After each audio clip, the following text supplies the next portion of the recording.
Kurang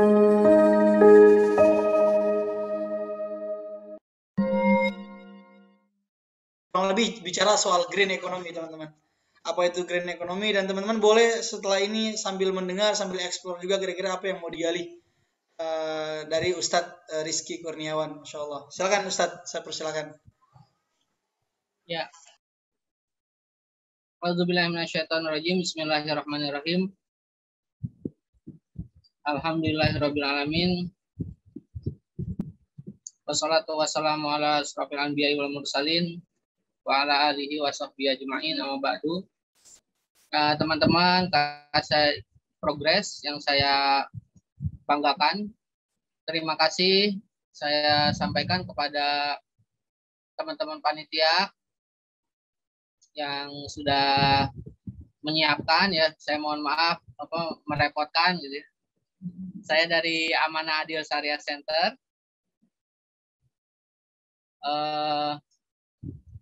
Merasa sangat bersyukur bisa hadir di sini bersama antum di Kasai Progress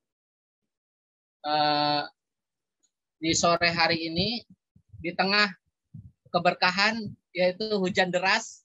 Rumah saya di Bogor ya, di Jampang. Saya di Taskia itu nikah, cuma nikah, jadi saya nggak sempat kuliah di sana. Saya kuliahnya di kompetitor antum. Wah, saya kuliahnya di Sebi. Tidak ada kompetitor, Ustaz. saya kuliahnya di Sebi. Jadi saya temannya Bazari ya, Bazari Azhar Azizi ya. Nah, waktu kita lulus dari Gontor, dia ke Taskia, saya ke Sebi gitu. Dulu kami di Gontor satu kelas. Kenal Bazari nggak? Sering ngisi kan? Tahu Ustaz. Kak Bazari tahu Ustaz. Rigza angkatan saya juga. Tahu angkatan itu saya. Di progres juga beliau. Ya. Alhamdulillah saya nggak sekolah di Taskia, cuman nikah saya di Masjid Andalusia. Nah, ini anak ini namanya Andalusia nih. Andalusia. Jadi saya karena saya nikah di Masjid Andalusia, saya kasih nama anak saya Andalusia. Ya Andalusia. Insyaallah Ustaz. Antum kan di Taskia, nanti nikah jangan keluar di Taskia aja nikahnya. Biar satu value Ustaz ya. Iya, pasti lebih hemat biaya.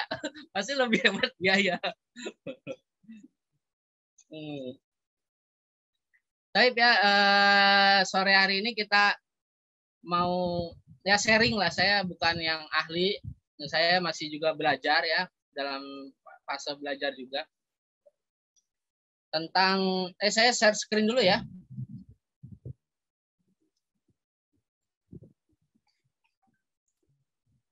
Saya share screen dulu ya. Baik, Ustaz. Nah, udah masuk ya? Sudah terlihat. Perlu dibesarin nggak? Nggak usah kali ya. Kalau yang sekarang saya saksikan masih terlihat jelas sih, Ustaz. Jelas kan? Ya, jelas. Insyaallah.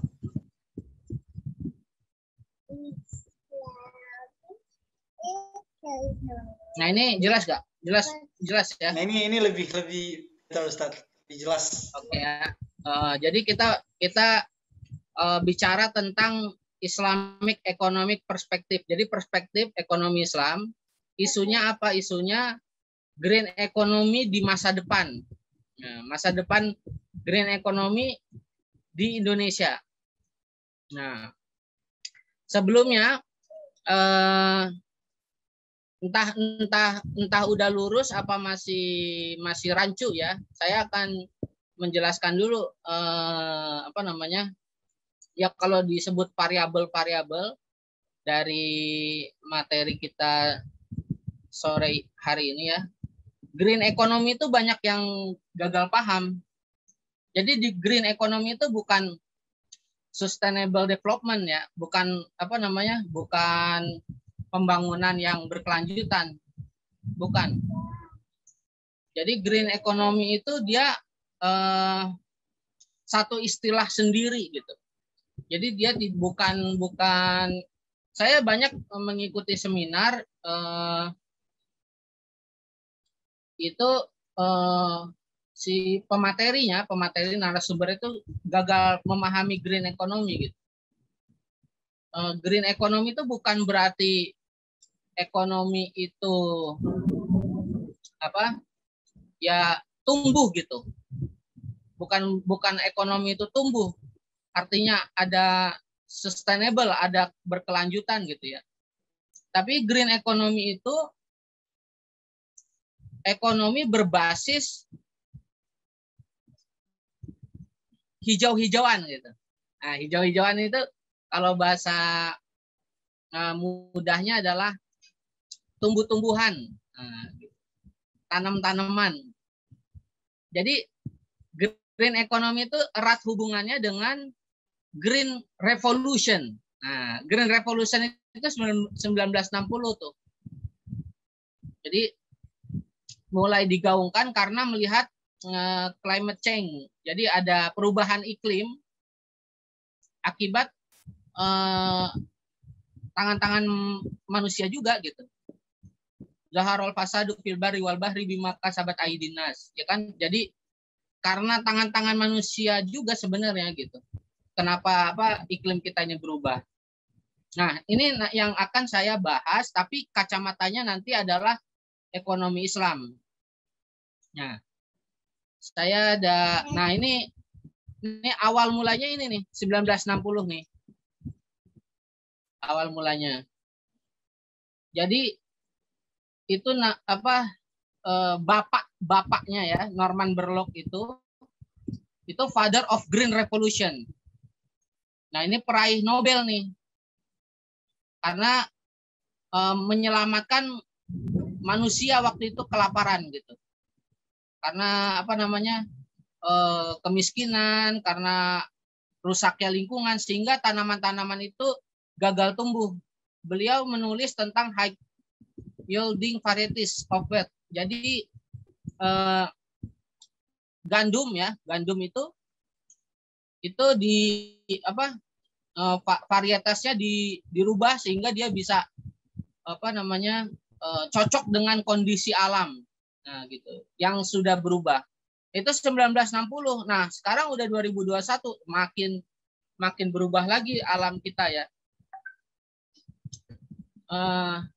Nah, jadi green economy itu pertama bicara tentang environmental risk. Jadi resiko lingkungan sama ecological scarcities. Scarcities itu kelangkaan. Jadi ekologi kita itu sudah langka jadi sekarang itu karena perbuatan manusia, jadi merusak alam gitu ya. Pembangunan di sana sini. Saya bukan saya bukan di sini bukan anti pembangunan ya, bukan ya. Saya bukan anti pembangunan. Tapi pembangunan itu perlu betul. Hajiat betul, doruriyat bahkan bisa jadi doruriyat betul. Tapi pembangunan itu harus memperhatikan aspek lingkungan. Nah, nanti kita akan bahas di sini. Jadi pertama saya benerin dulu konsepnya. Jadi bukan pembangunan berkelanjutan ya gitu, bukan. Tapi bagaimana pembangunan ekonomi tidak merusak alam, khususnya tumbuh-tumbuhan. Lebih wabil khusus lagi adalah hutan ya. Nah, saya pertama akan bicara tentang data dulu, biar kita enak gitu ya. Nanti baru kelihatan masa depan gitu. Jadi kita bicara data yang sekarang, yang ke belakang, nanti baru kita bicara masa depan. Kan bisa kelihatan gitu. Kalau sekarang gimana gitu kan, nanti ngelihat ke masa depan enak. Nah, ini data deforestasi Indonesia meningkat. Sebelumnya 2,45 juta hektar. Juta hektar ya. bukan meter persegi ini. Tapi ini hektar. 2,45 juta hektar. 2003 sampai 2011 menjadi 4,96 juta hektar. 2012 sampai 2020. Ini data Greenpeace. Jadi hutan kita itu hancur, sudah hancur, dan kehancurannya itu terus meningkat gitu dari tahun ke tahun. Nah, kalau datanya Kementerian Lingkungan Hidup dan Kehutanan, sekarang jadi KLHK, dulu KLH, sekarang KLHK. Ini deforestasi ini tahun 2019-2020 itu 1 tahun doang nih. Itu 115.460 hektar. Masya Allah ya, hektar. Jadi kerusakan dalam setahun itu 100.000 hektar lah gitu, 100.000 lebih hektar. Jadi kalau antum pakai Google Map gitu ya, nah, itu bisa kelihatan tuh tanah Indonesia itu udah banyakannya itu yang gray gitu kan, bukannya green tapi gray udah, karena banyak hutan yang sudah jadi lahan proyek. Nah, saya bukan anti proyek ya.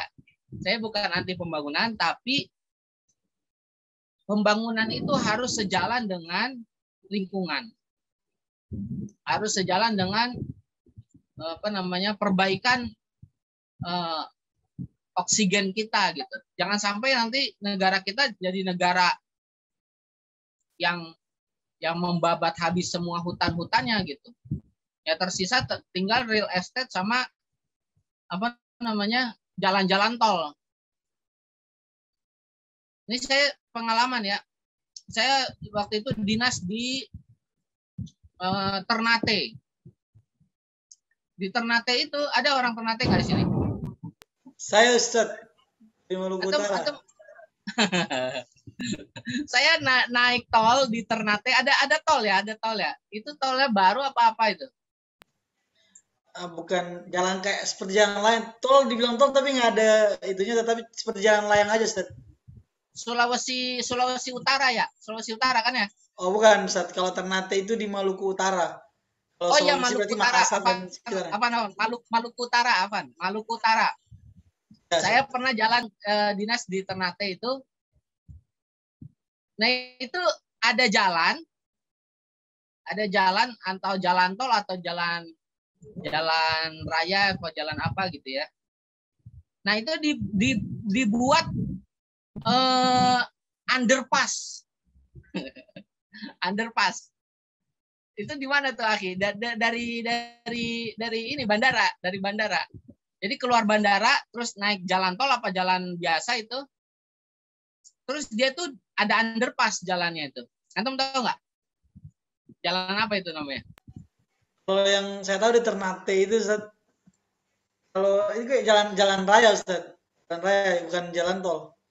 Tapi itu ada underpassnya ya? Ada, Ustaz. Nah, ada underpassnya. Di atasnya apa?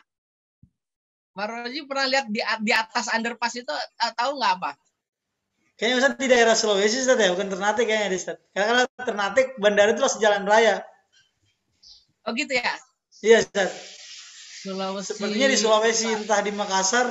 Kalau Makassar betul, Ustaz. Kalau Makassar Ustaz keluar dari Sultan Hasanuddin itu langsung kena tol. Oh, berarti Manado. Kalau Manado itu di Sulawesi Utara. Gitu. Dia di utara gitu. Atau di Ternate atau enggak di Manado.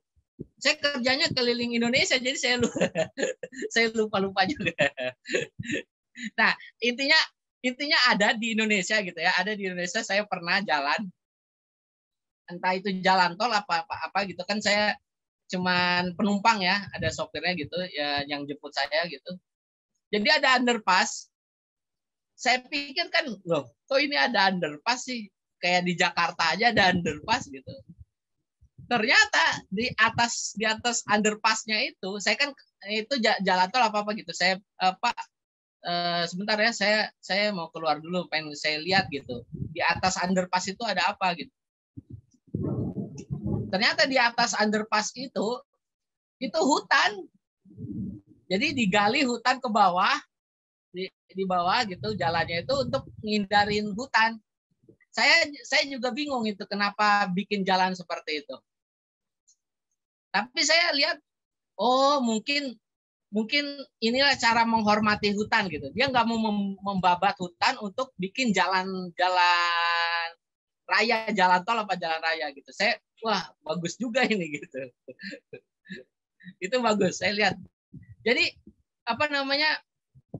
Kalau di Jawa ya, kalau bikin jalan tol kan apakah itu bukit, apakah itu hutan, dibabat dulu, kemudian bikin jalan kan.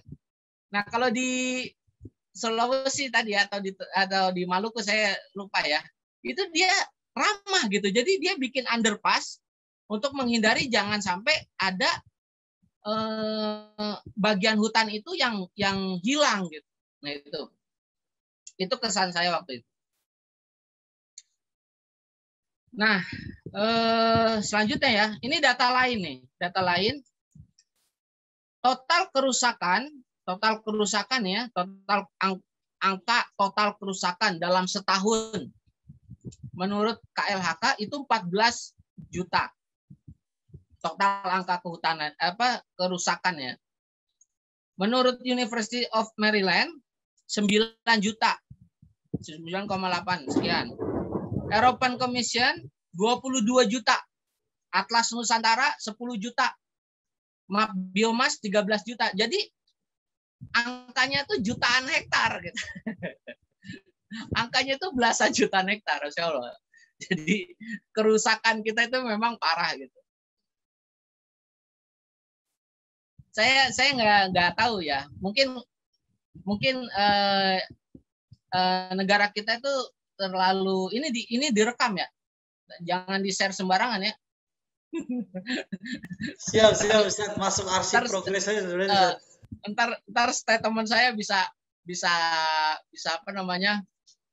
Bisa viral gitu kan.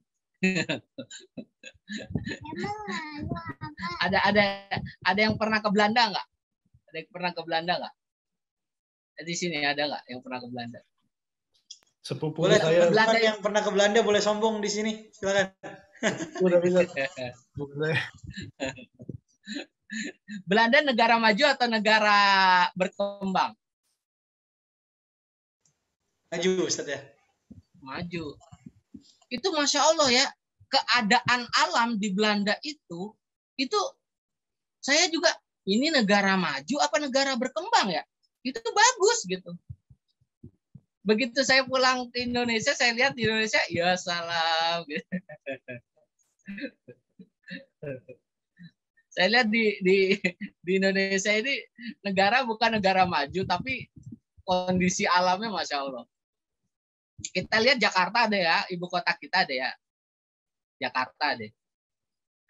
Bagaimana antum melihat ibu kota kita gitu? Jangan bandingin sama Washington atau New York gitu, karena itu memang pusat dunia gitu.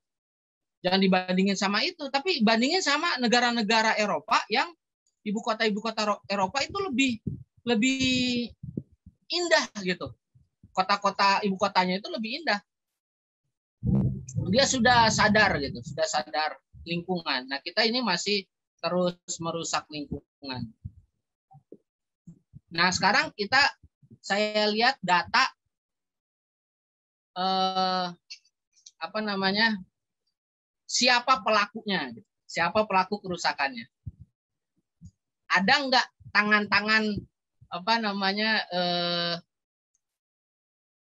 Tangan-tangan ekonomi Islam, wah gitu. Dalam tanda kutip ya. Tangan-tangan orang-orang yang melabeli dirinya adalah ekonom Islam gitu. Kita ambil contoh pembiayaan perbankan syariah. Apakah pembiayaan perbankan syariah mendukung green economy atau sebaliknya grey economy? Nih, saya punya datanya. Ya. Nah, ini.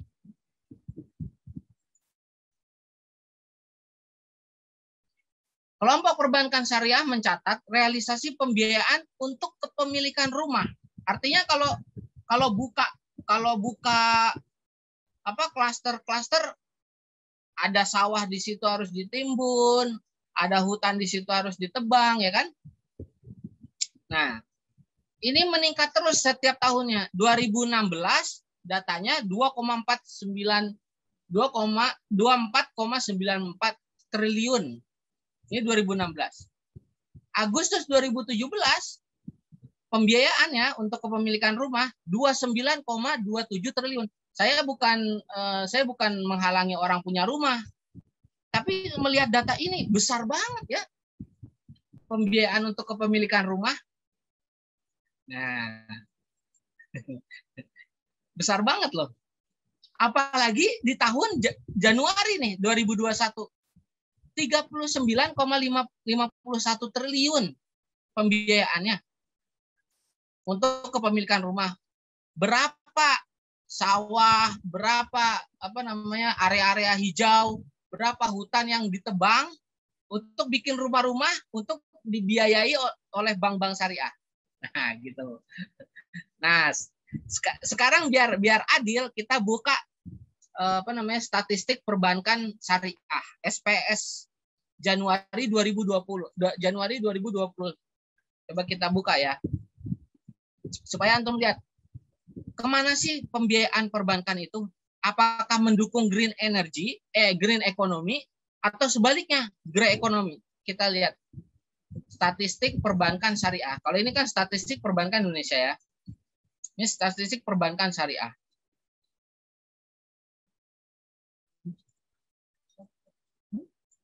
Berdasarkan lapangan usaha dan bukan lapangan usaha penerima pembiayaan Bank Umum Syariah dan unit usaha syariah tabel 14 di statistik perbankan syariah Januari 2021. Ini dalam miliar ya.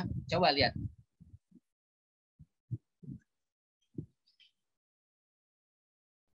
Nah, pertanian, perburuan, kehutanan itu 15.000 miliar atau 15 triliun gitu ya. Perhatikan datanya ya. Perikanan ini yang masih green-green nih. Pertanian, perikanan itu 15 triliun. Terus perikanan 1 triliun sekian gitu. Lihat pertambangan dan penggalian. Coba. Pertambangan dan penggalian itu 5 triliun. Jadi ada andil bank-bank syariah untuk merusak itu ya, merusak tanda kutip ya. Jadi kalau saya bilang kayak gini nanti waduh gimana nih bank syariah ini, sebenarnya ada datanya cuman nggak dibunyikan aja sama orang-orang kan. Nggak, coba antum cari di berita apa gitu, ada nggak orang yang mau ngomong ini? Nggak ada. Nggak ada. Coba antum cari siapa yang mau ngomong kayak gini. Jadi dibiayai oleh bank-bank syariah dan unit usaha syariah, pertambangan tuh 5 triliun. Nah, industri pengolahan industri ya 28 triliun. Lebih besar daripada pertanian. Kan harusnya kan bank syariah tuh membiayai petani-petani. Harusnya kan hutan atau perikanan. Jadi yang kecil-kecil ini malah membiayai kayak gini. Nah, nih lebih saya tampilin lagi nih data yang lain biar konstruksi. Subhanallah, 36 triliun dibiayai oleh bank syariah. Konstruksi. 2 kali lipat lebih dari pembiayaan bank syariah untuk pertanian, kehutanan gitu. Ya, 36 triliun. Transportasi pergudangan komunikasi 11 triliun. Real estate 12 triliun. Jadi bank syariah ikut andil apa? Nah, kalau melihat data ini dia ikut andil juga membiayai usaha-usaha yang bertolak belakang dengan green economy gitu. Nah, ini yang apa usaha ya, yang usaha. Yang bukan usaha, bukan lapangan usaha. Artinya pembiayaan konsumer. Ya, pembiayaan konsumer, lihat ya. Untuk kepemilikan rumah tinggal itu 90 triliun. Masya Allah, berapa kali lipat? 90 triliun.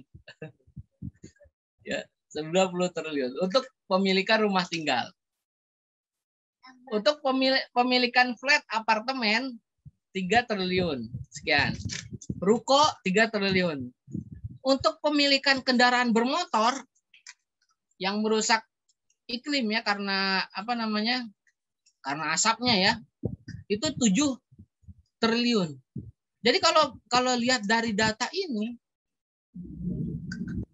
mendukung apa nggak mendukung Bang apa perbankan syariah ini? Harusnya kan perbankan syariah itu membiayai misalkan usaha-usaha kecil menengah, misalkan petani, nelayan, tapi angkanya tuh kecil dibandingkan pembiayaan ini, besar-besar pembiayaan. Jadi kalau melihat angka ini saya cenderung apa ya, mau optimis juga apa namanya, lihat data deforestasinya, terus lihat uang-uang yang ditabung sama kita ya, kita niatnya untuk mencari keberkahan misalkan gitu ya, ya sebenarnya sih kalau buat pertambangan, kalau buat transportasi, kalau bikin rumah itu sejalan dengan konsep lingkungan gitu ya nggak masalah gitu.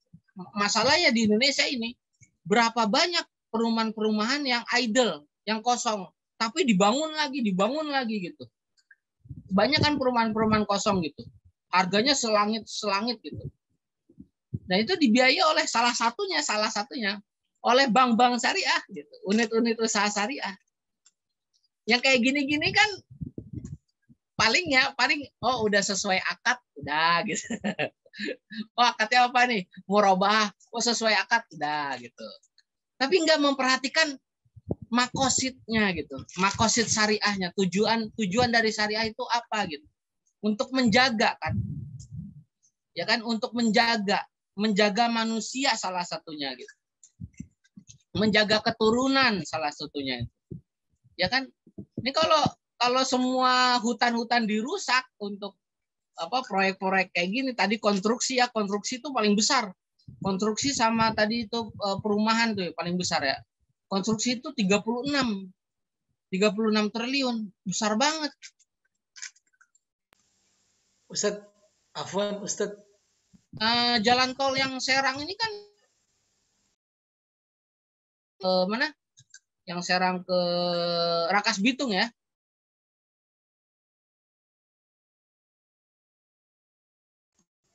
Halo Ustadz. Ya. Gimana? Suara Ustadz agak putus-putus tadi Ustadz.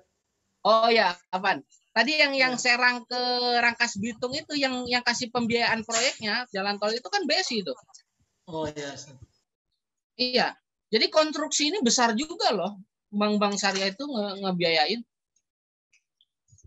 Nah, ini apa namanya? Sekarang kita lihat perspektif Islamnya gitu ya. Perspektif Islamnya. Gimana sih green economy dalam pandangan syariah Islam gitu ya. Ekonomi Islam. Nah, saya pakai bahasa Arab sedikit lah ya. Biar kita kelihatan ekonomi Islamnya gitu kan. Ekonomi Islam ini kan dekatnya dengan Arab. Ya kan, jangan anti Arab kalau kita.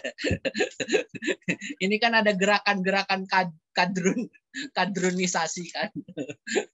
Anti yang berbau Arab-Araban gitu. Padahal nabi kita dari Arab ya, terus ya kitab suci kita Arab. Ya tuntunan kita aja Al-Qur'an kan pakai bahasa Arab ya, gimana kita nggak harus belajar bahasa Arab gitu. Bahasa Arab itu wajib belajar ya, diwajibkan kita tuh minimal ngerti lah artinya, walaupun nggak bisa ngomong nggak apa-apa, yang penting ngerti artinya.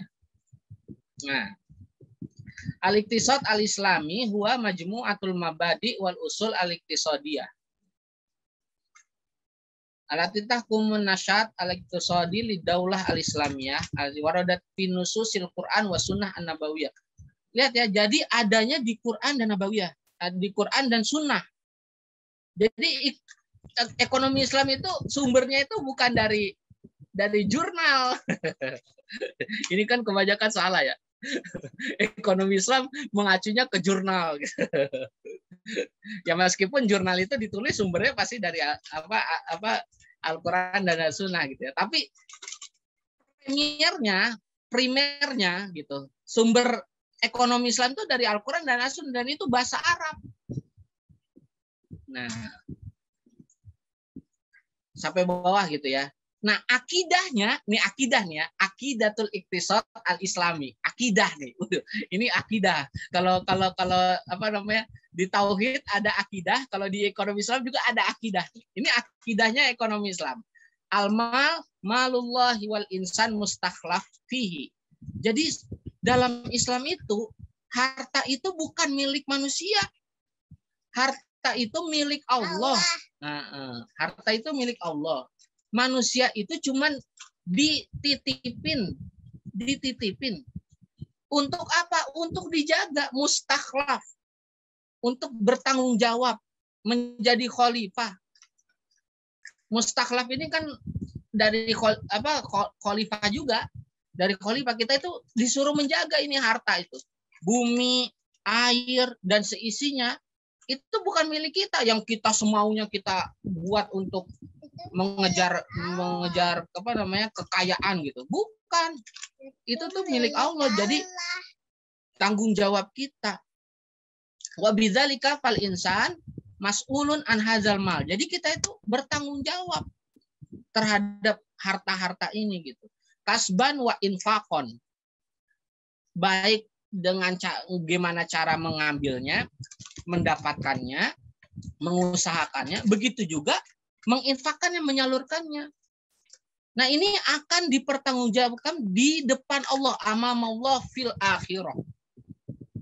Ini semua yang tindak apa namanya jadi ekonomi Islam itu bukan di dunia doang gitu, sampai akhirat dimensinya itu jauh gitu. Wa amaman nas di dunia, ini akan dipertanggungjawabkan gimana kita memelihara dunia ini gitu di depan manusia. Fala yajuzu an yaktasibul mal min maksiatin. Gak boleh dalam rangka kemaksiatan. Ngerusak lingkungan maksiat gak? Maksiat. Karena ada ekosistem di situ, ada habitat di situ yang hancur gara-gara yang kita rusak gitu. Au yunfiqu fil haram, atau menyalurkannya untuk kegiatan-kegiatan haram gitu. Termasuk merusak lingkungan kan kegiatan haram. Ini nggak boleh. Ini akidah nih, akidah. Ini akidah nih, akidah ekonomi Islam. Nggak boleh kita menyalurkan pembiayaan untuk sesuatu yang merusak gitu. Nah, ini apa namanya yang orang-orang itu kaku mengucapkan ini gitu. Kaku. Soalnya ada bisnis di situ gitu. Ada bisnis di situ. Ya kan? Sebab kalau kita arah pembiayaannya untuk pertanian, untuk usaha-usaha kecil menengah gitu, itu kurang uangnya. Makanya dia bikin real estate, konstruksi yang besar keuntungannya. Jadi kita itu kan harusnya mengejar falah ya. Sekarang itu udah mengejar keuntungan. Ini kan direkam ya. Hati-hati nih, hati-hati. Jangan sampai disebar kemana-mana gitu, jadi viral. Wah, kalau kita yang mahasiswa ini kan jadi jadi inspirasi kita. Oh, ya, nanti masa depan ya, jadi perenungan. Nanti masa depan ketika saya jadi direktur perbankan syariah, saya nggak akan kasih pembiayaan untuk yang rusak-rusak alam gitu. Afwan, Ustaz. Saya nggak akan kasih pembiayaan untuk yang rusak-rusak alam. Saya kasih pembiayaan untuk pelestarian alam. Afwan, misalkan untuk Mohon maaf, interupsi saya memotong Ustaz, mohon maaf. Waktunya mungkin tinggal 5 menit lagi Ustaz ya. Oke, Nah, oke. ya, Ya, ada ya sesi tanya jawab. intinya begitu. Jadi kalau ini buat inspirasi kita gitu ya. Suatu saat Allah kasih kesempatan kita berkuasa untuk mengatur sumber daya ekonomi ini, jangan diarahkan untuk kerusakan alam, tapi harusnya dipakai untuk melestarikan alam, melestarikan lingkungan. Nah, itu yang disebut green economy di Islamic perspektif. Nah, gitu ya. Itu saja mungkin kurang lebihnya saya mohon maaf ya. Nanti kita buka sesi tanya jawab. Assalamualaikum warahmatullahi wabarakatuh. Waalaikumsalam warahmatullahi wabarakatuh. Terima kasih banyak Ustaz. Kurang lebih saya merangkumnya Ustaz. Ekonomi green economy itu ya ekonomi hijau-hijau gitu Ustaz ya, bukan sustainable development gitu Ustaz ya. Dan dan green economy ini isunya dimulai dari ya tahun tadi yang sudah disebutkan teman-teman capture dengan satu skema besar yaitu green revolution gitu teman-teman. Nah, ketika Ustadz nyinggung tadi bukan malah sekarang yang terjadi grey economy gitu Ustadz. Saya keingat ini Ustadz. Sekjen PBB Antonio Guterres itu pernah bilang, we need green economy, not a grey economy. Jadi pas Ustadz bilang gitu, jadi kelasnya ini Ustadz sudah seperti Sekjen PBB gitu Ustadz. Jadi Masya Allah gitu ya. Dan ya salah satunya juga teman-teman, dan ini Ustadz terima kasih banyak pecah rekor Ustadz. 86 partisipan karena tadi para pegiat ekonomi ini care betul Ustaz dengan isu-isu green economy ini Ustaz. Jadi saya ucapkan terima kasih banyak. Jadi teman-teman, kita sudah masuk ke sesi tanya jawab. Teman-teman yang ingin bertanya boleh langsung kirim pertanyaannya di chat atau langsung open mic dan langsung bertanya gitu. Mungkin langsung aja nih yang paling duluan bukan Muhammad karena awalnya bukan Muhammad ya. Mustafa Arkan, silakan yang mau bertanya. Silakan kalau mau bertanya. Langsung dibuka mic-nya. Ustaz, izin bertanya.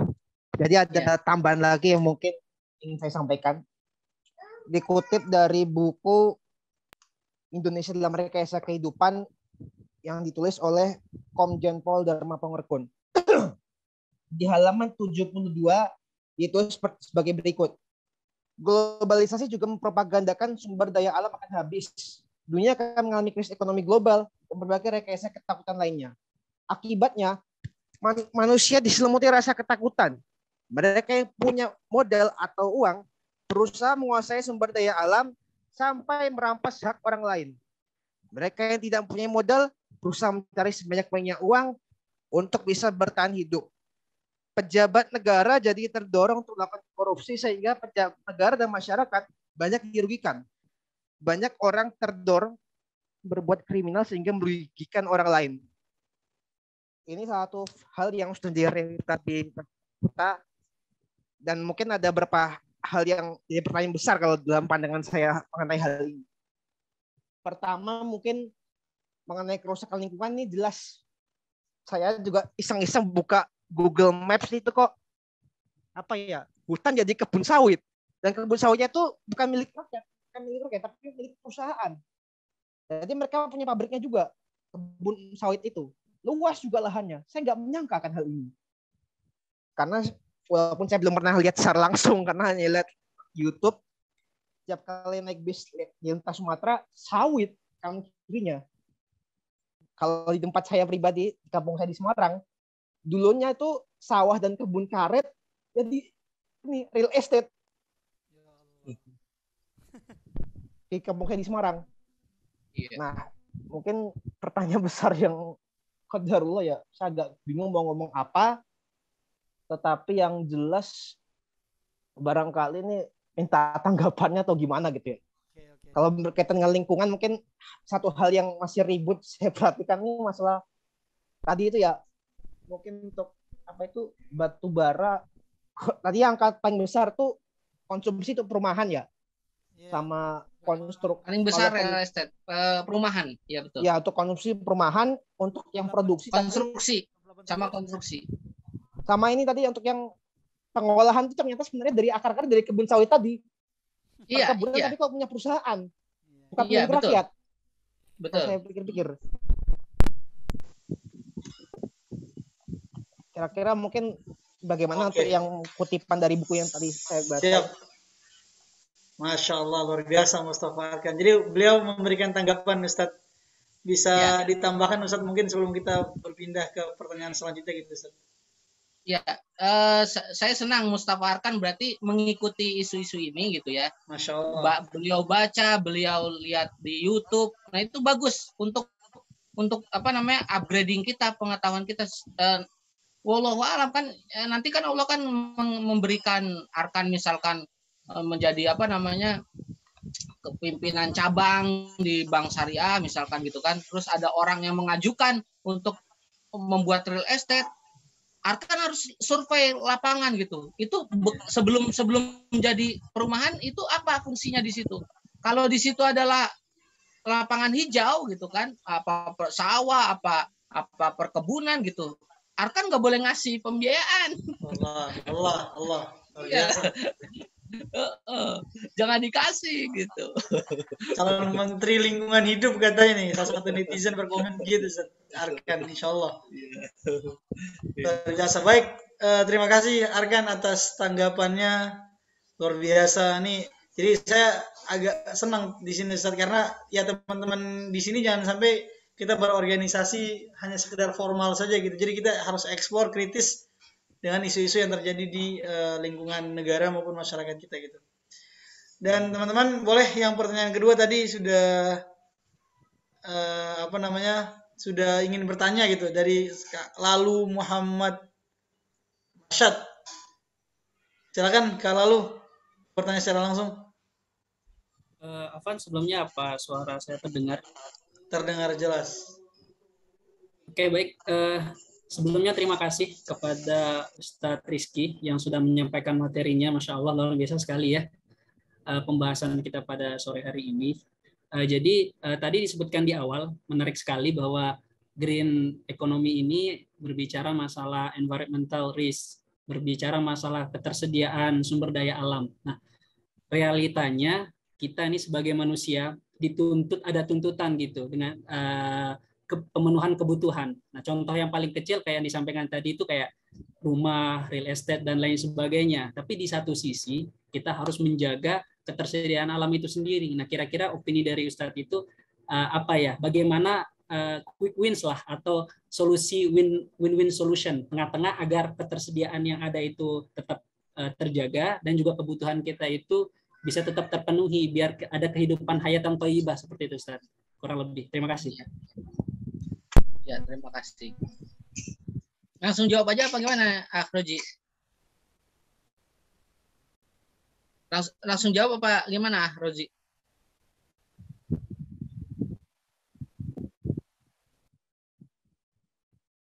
Ya, saya langsung jawab aja ya. Jadi kita itu memang agama Islam itu dinan wasaton ya. Di tengah-tengah, agama pertengahan. Agama pertengahan. Gitu. Jadi nggak boleh merusak, tapi kita juga ada kebutuhan di situ gitu. Jadi kita di tengah-tengah. Nah, masalahnya sekarang ini sudah eksploitasi, sudah lebih dari yang dibutuhkan gitu. Paham ya? Jadi kita ini sudah lebih dari yang dibutuhkan. Coba antum buka datanya. Banyak sekali ya perumahan-perumahan yang kosong. Tapi terus-terusan dibuka-buka terus gitu. Lahan-lahan untuk perumahan itu. Karena memang bisnis perumahan itu memang real estate itu ya memang menguntungkan. Jadi jadi dorongannya itu bukan needs lagi, bukan kebutuhan, bukan ada hajat, tapi sudah wants. Kan kalau antum belajar ekonomi, pengantar ekonomi kan ada needs and wants, ya kan? Kalau di ekonomi konvensional needs sama wants itu nggak dipisah, disebutnya demand, disebutnya permintaan. Kalau di Islam needs and want itu dipisah. Ada yang keinginan manusia itu nggak terbatas. Pengen terus punya rumah satu, pengen punya rumah dua, pengen rumahnya tiga. Jadi investasinya dalam bentuk rumah itu menguntungkan memang, tapi berapa tumbuhan yang bisa ditanam di atas perumahan-perumahan yang idle itu, gitu loh. Harusnya jangan dibuka dulu nih buat perumahan, gitu. Jangan dibuka dulu. Ustadz Afan, ini kan perumahan itu kan permintaannya besar, memang besar, tapi memang permintaannya besar, tapi pada kenyataannya banyak yang idle. Harusnya kita nih di sini kalau kita punya kekuasaan ya, ini diatur. Jadi perumahan-perumahan tuh diisi dulu gitu. Diisi dulu sampai full, baru dia boleh, si kontraktor atau developer perumahan itu nggak boleh mengajukan pembiayaan lagi, apalagi ke bank syariah, gitu ya, untuk bikin perumahan lagi kalau perumahannya itu belum full. Kan itu kan bisa diatur, dibuat regulasi supaya nggak menjamur begini, betul nggak lalu? Ini kan udah kelebihan lalu, bukan nih sekarang gini, Ustadz kan banyak orang yang nggak punya rumah. Nggak punya rumah itu bukan nggak ada rumahnya, tapi nggak ada uang untuk beli rumah. Di Indonesia ini kan gagal paham. Oh, ini kan perumahan kan dibikin biar orang-orang punya rumah, Pak, gitu. Pak Ustadz gitu. Apa Ustadz? Ini kan biar punya rumah orang-orang, Ustadz. Bukan. Orang itu bukan nggak punya rumah gara-gara nggak ada rumah, tapi rumahnya ada, tapi nggak punya uang untuk beli gitu. Di Indonesia itu masalahnya itu gitu. Jadi perumahan itu tahun ke tahun kan naik harganya, sementara beban hidup juga meningkat, sementara pendapatannya stagnan, cenderung stagnan. Bahkan sekarang lagi masa pandemi begini gitu, boro-boro ada kenaikan UMR aja, UMR, UMK segala macam tuh naiknya di bawah 5%. Inflasinya lebih dari 5%, tapi UMR-nya, upah minimum kenaikannya itu di bawah 5%. Gimana ceritanya gitu, jalan ceritanya. Jadi banyak orang yang nggak punya rumah bukan karena perumahan itu nggak ada. Perumahannya ada tapi nggak ada uangnya. Masya Allah. Wow, ini kebuka banget nih rasanya teman-teman pikirannya. Ya Allah. Terima kasih banyak Ustadz Rizky Kurniawan. Luar biasa. Lalu sudah terjawab? Insya Allah terjawab. Syukran Ustadz sebelumnya. Insya Allah. Baik teman-teman, karena kita sudah dibatasi waktu, kiranya mungkin kita akan ketemu lagi dengan Ustadz Rizky untuk membedah lagi fenomena-fenomena yang ada di fenomena ekonomi yang ada di masyarakat kita gitu teman-teman ya. Karena kita dibatasi oleh waktu, mungkin saya cukupkan di sini. Boleh Ustadz untuk closing statement sebelum saya tutup, Ustadz? Jika ada, Ustadz. Ya, intinya adalah kita perlu memahami green economy itu dalam rangka jangan membuat orang itu menjadi susah gitu. Jangan membuat orang itu menjadi susah. Jangan menzolimi orang lain. Jangan bermaksiat, membuat kemaksiatan sehingga orang lain itu merasakan dampaknya. Berapa banyak kerusakan lingkungan yang ada ini sekarang ini, itu yang merusak dapat keuntungan, tapi setelah dirusak dia ngambil kekayaan kita diambil gitu kan. Dia kaya, sementara orang-orang di situ terdampak. Contoh di Kalimantan, ada nggak orang Kalimantan di sini? Banyak sekali orang-orang itu yang bahkan anak-anak kecil yang tenggelam di lubang-lubang sisa-sisa pertambangan itu. Nah, betul, itu kan Pak, kezoliman. Betul ya? Itu ada itu filmnya itu ada filmnya itu apa? Sex killer. Nah, seksi killer itu. Nah, itu antum lihat aja bagaimana jahatnya orang-orang ya, merusak lingkungan, dia mah dapat untung. Nah, orang-orang mah kebagian dampak ruginya gitu. Nah, itu kita sebagai generasi ekonomi Islami gitu ya, jangan seperti itu ketika nanti kita lulus dan punya kekuasaan gitu untuk merubah itu. Skron. Baik. Cukup Ustaz? Cukup. Saya rasa cukup. Luar biasa. Terima kasih banyak Ustadz Rizky. Terima kasih juga teman-teman yang sudah bertanya atau terlibat berdiskusi. Insya Allah kita ketemu di lain kesempatan dengan diskusi yang lebih seru lagi. Terima kasih banyak teman-teman. Saya undur diri. Mohon maaf bila ada salah kata. Lebih kurangnya saya mohon maaf. Wassalamualaikum warahmatullahi wabarakatuh.